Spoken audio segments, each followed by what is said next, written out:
And you're at Gina's Planet. And we're on chapter 11, the Queen of Underland.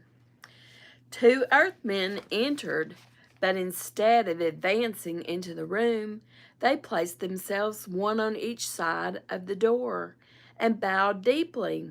They were followed immediately by the last person whom anyone had expected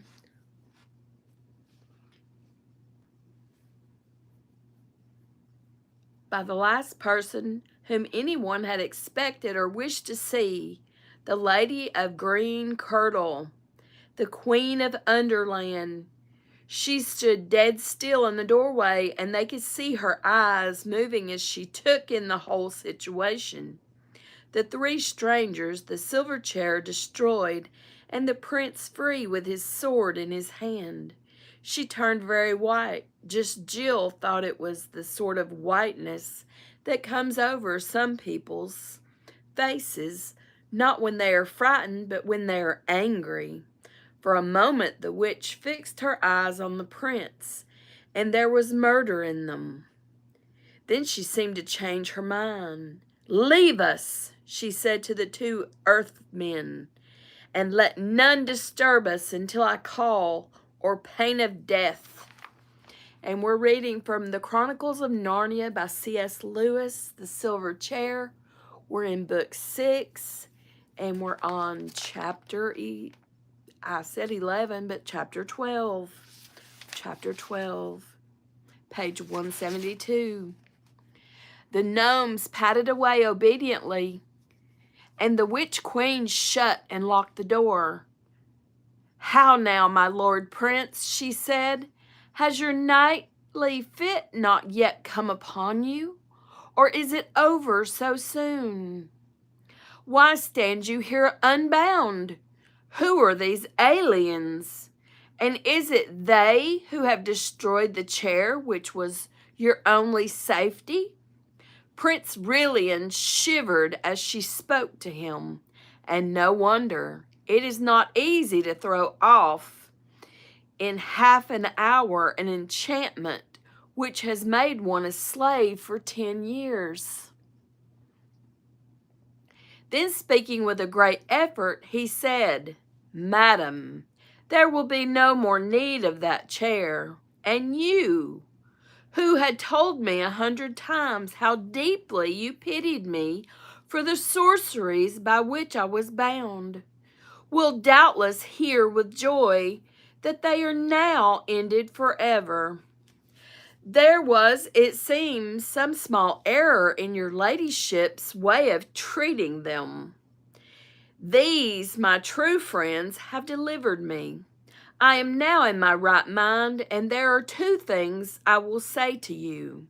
First, as your ladyship's design of putting me at the head of an army of earthmen, that so I may break out into the other world and there, by main force, make myself king over some nation that never did me wrong, murdering their natural lords and holding their throne as a bloody and foreign tyrant.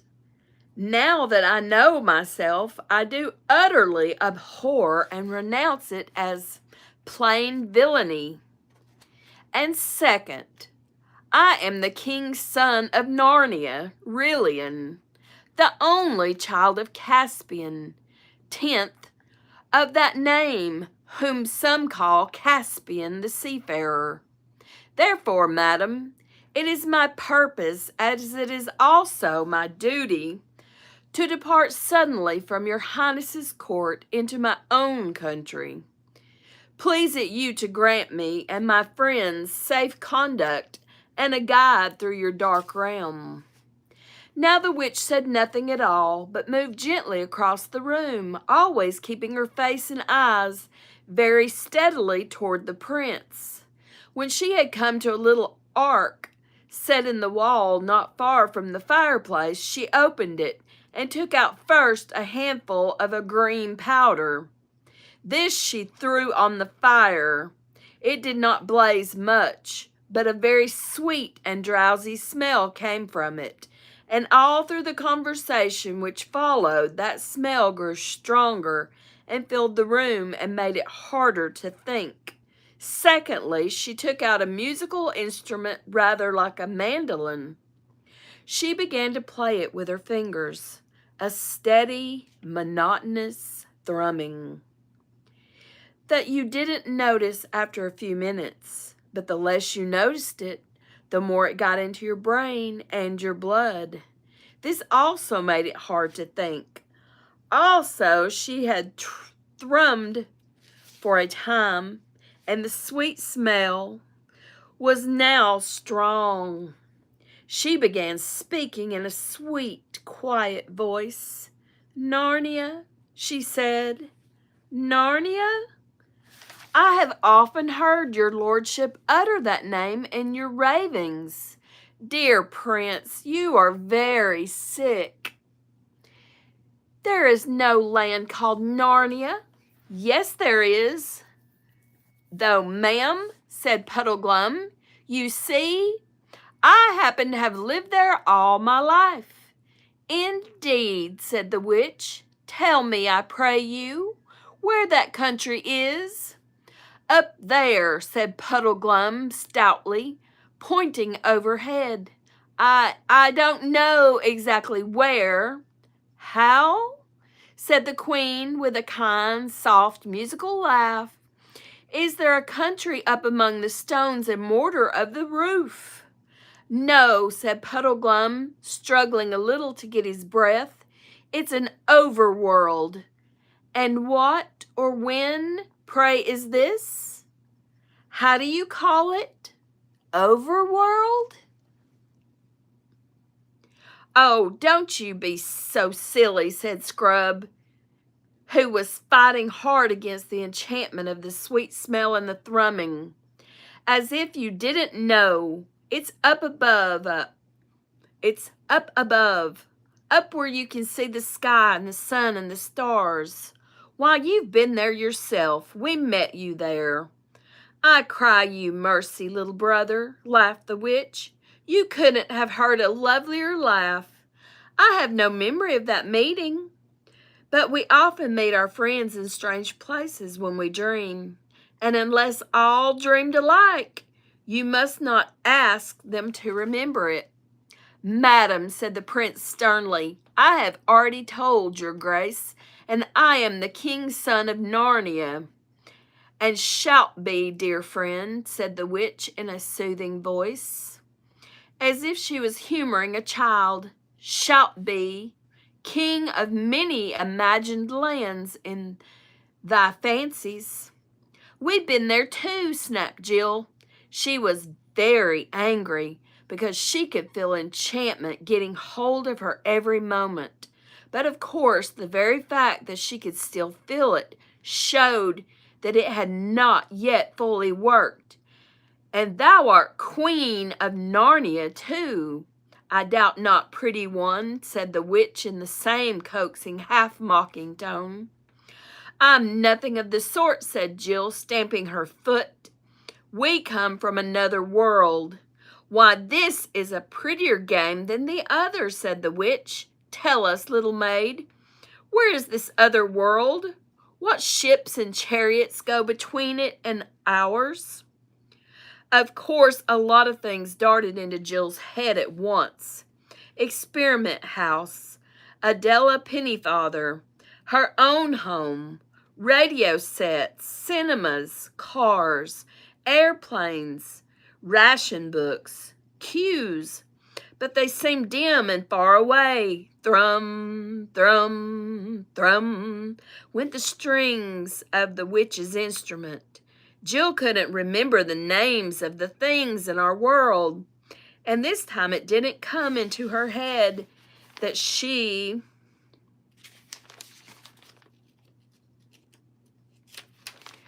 was being enchanted. For now the magic was in its full strength, and of course, the more enchanted you get, the more you feel that you are not enchanted at all. She found herself saying, and at the moment it was a relief to say, "No, I suppose that other world must be all a dream. Yes, it is all a dream, said the witch, always thrumming. Yes, all a dream, said Jill. There never was such a world, said the witch. No, said Jill and Scrub, never was such a world. There never was any world but mine, said the witch. There never was any world but yours, said they. Puddleglum was still fighting hard. I don't know rightly what you all mean by the world, he said, talking like a man who hasn't enough air. But you can play that fiddle till your fingers drop off, and still you won't make me forget Narnia. The whole overworld, too. We'll never see it again, I shouldn't wonder. You may have blotted it out and turned it dark like this, for all I know. Nothing more likely. But I know I was there once. I've seen the sky full of stars. I've seen the sun coming out of the sea of a morning and sinking behind the mountains at night. And I've seen him up in the midday sky when I couldn't look at him for brightness. Puddleglum's words had a very rousing effect. The other three all breathed again and looked at one another like people newly awaked. Why, there it is, cried the prince. Of course, the blessing of Aslan upon his honest Marshwiggle. We have all been dreaming these last few minutes. How could we have forgotten it? Of course we've all seen the sun. By Jove, so we have, said Scrub. Good for you, Puddleglum. You're the only one of us with any sense, I do believe. Then came the witch's voice, cooing softly like the voice of a wood pigeon from the high elms in an old garden at 3 o'clock in the middle of a sleepy summer afternoon, and it said, What is this sun that you all speak of? Do you mean anything by the word? Yes, we jolly well do, said Scrub. Can you tell me what it's like? Asked the witch. Thrum, thrum, thrum went the strings. Please it, your grace, said the prince very coldly and politely. You see that lamp? It is round and yellow and gives light to the whole room, and hangeth moreover from the roof. Now that thing which we call the sun is like the lamp, only far greater and brighter. It giveth light to the whole overworld, and hangeth in the sky. Hangeth from what, my lord? Asked the witch, and then, while they were all still thinking how to answer her, she added with another of her soft silver laughs, You see, when you try to think out clearly what this sun must be, you cannot tell me. You can only tell me it is like the lamp. Your sun is a dream, and there is nothing in that dream that was not copied from the lamp. The lamp is the real thing. The sun is but a tale, a children's story. Yes, I see now, said Jill in a heavy, hopeless tone. It must be so. And while she said this, it seemed to her to be very good sense. Slowly and gravely, the witch repeated, There is no sun, and they all said nothing. She repeated in a softer and deeper voice, There is no sun. After a pause and after a struggle in their minds, all four of them said together, You are right. There is no sun. It was such a relief to give in and say it. There never was a sun, said the witch. No, there was never a sun. No, there never was a sun, said the prince, and the Marshwiggle, and the children. For the last few minutes, Jill had been feeling that there was something she must remember at all costs. And now she did, but it was dreadfully hard to say it.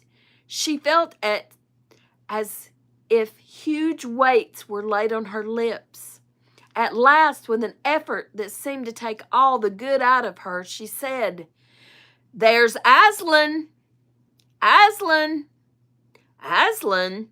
said the witch, quickening ever so slightly the pace of her thrumming. "What a pretty name! What does it mean?" "He is the great lion who called us out of our own world," said Scrub, "and sent us into this to find Prince Rillian." "What is a lion?" asked the witch. "Oh, hang it all," said Scrub. "Do you know? How can we describe it to her? Have you ever seen a cat?" "Surely," said the queen. "I love cats." "Well, a lion is little bit, only a little bit, mind you, like a huge cat with a mane. At least, it's not like a horse's mane. You know, it's more like a judge's wig, and it's yellow and terrifically strong." The witch shook her head. "I see," she said, that you should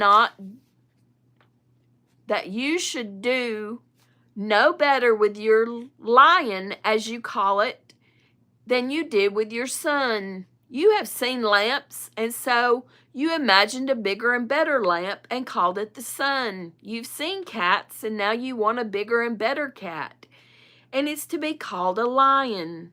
Well, 'tis a pretty make-believe. Though, to say truth, it would suit you all better if you were younger." Excuse me. "And look how you can put nothing into your make-believe without copying it from the real world, this world of mine, which is the only world. But even you children are too old for such play. As for you, my Lord Prince, that art a man full grown. Fie upon you! Are you not ashamed of such toys? Come, all of you, put away these childish tricks. I have worked for you all in the real world. There is no Narnia, no overworld, no sky, no sun, no Aslan. And now to bed all, and let us begin a wiser life tomorrow. But first to bed, to sleep, deep sleep. Soft pillows, sleep without foolish dreams."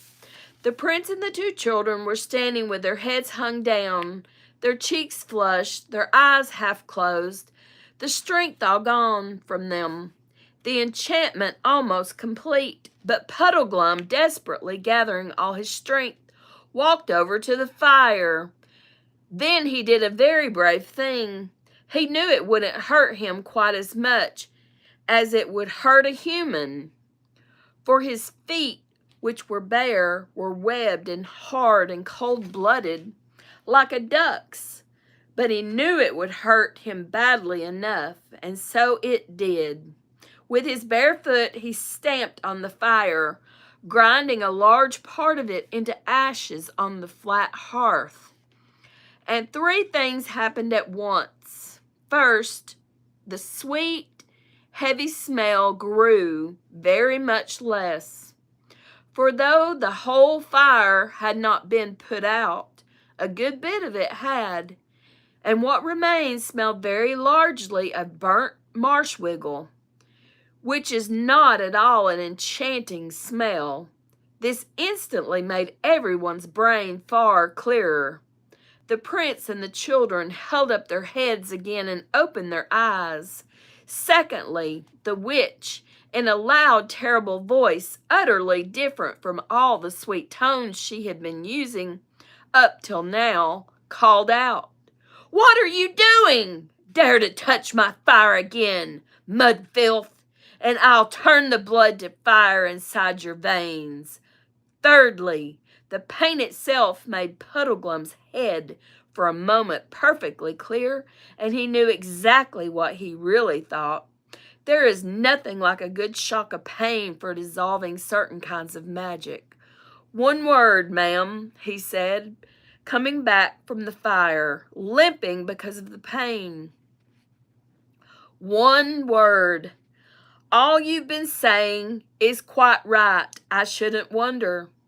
I'm a chap who always liked to know the worst and then put the best face I can on it. So I won't deny any of what you said. But there's one thing more to be said. Even so, suppose we have only dreamed or made up all those things, trees and grass and sun and moon and stars and Aslan himself. Suppose we have. Then all I can say is that, in that case, the made-up things seem a good deal more important than the real ones. Suppose this black pit of a kingdom of yours is the only world. Well, it strikes me as a pretty poor one. And that's a funny thing when you come to think of it. We're just babies making up a game. If you're right, but 4 babies playing a game can make a play world, which licks your real world hollow. That's why I'm going to stand by the play world. I'm on Aslan's side, even if there isn't any Aslan to lead it. I'm going to live as like a Narnian as I can, even if there isn't any Narnia. So thanking you kindly for our supper. If these 2 gentlemen and the young lady are ready, we're leaving your court at once and setting out in the dark to spend our lives looking for overworld. Not that our lives will be very long, I should think, but that's small loss if the world's as dull a place as you say. Oh, hurrah! Good old Puddleglum! Cried Scrub and Jill, but the prince shouted suddenly, "Where? Look to the witch!" When they did look, their hair nearly stood on end. The instrument dropped from her hands. Her arms appeared to be fastened to her sides. Her legs were intertwined with each other, and her feet had disappeared. The long green train of her skirt thickened and grew solid, and seemed to be all one piece with the writhing green pillar of her interlocked legs, and that writhing green pillar was curving and swaying as if it had no joints or else were all joints. Her head was thrown far back, and while her nose grew longer and longer, every other part of her face seemed to disappear except her eyes. Huge flaming eyes they were now, without brows or lashes.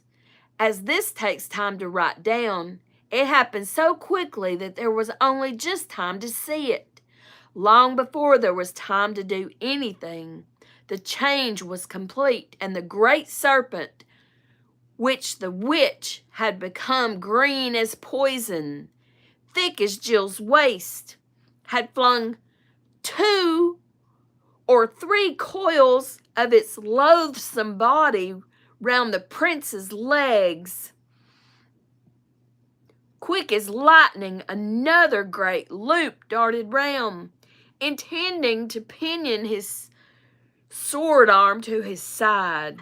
But the prince was just in time. He raised his arms and got them clear. The living knot closed only round his chest, ready to crack his ribs like firewood when it drew tight. The prince caught the creature's neck in his left hand, trying to squeeze it till it choked. This held its face, if you could call it a face, about 5 inches from his own.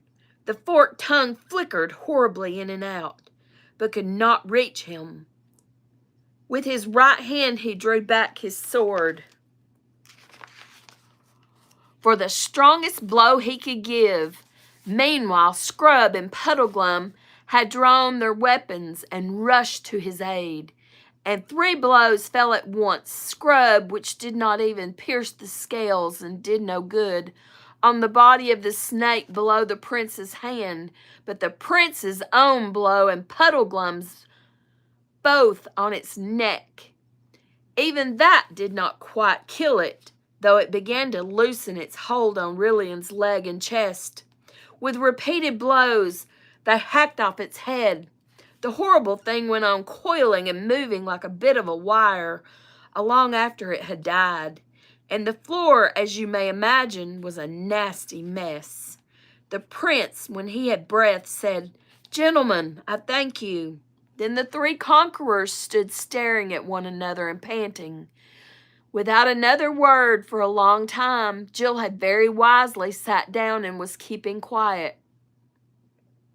She was saying to herself, "I do hope I don't faint or blub or do anything idiotic." "My royal mother is avenged," said Rillian presently. "This is absolutely, undoubtedly the same worm that I pursued in vain by the fountain in the forest of Narnia so many years ago. All these years I have been the slave of my mother's slayer. Yet I am glad, gentlemen, that the foul witch took to her serpent form at the last. It would not have suited well either with my heart or with my honor to have slain a woman. But look to the lady," he meant Jill. "I'm all right, thanks," said she. "Damsel," said the prince, bowing to her, "you are of a high courage, and therefore, I doubt not, you come of a noble blood in your own world. But come, friends, here is some wine left. Let us refresh ourselves and even pledge his fellows. After that, to our plans." "A jolly good idea, sir," said Scrub. And next time we'll be on chapter 13, Underland Without the Queen. So that's been a pretty productive night. I'll see you next time. Good night and good morning to some. And I'll see you next time. It's starting to rain here. So good night, and I'll bid you adieu. Bye-bye.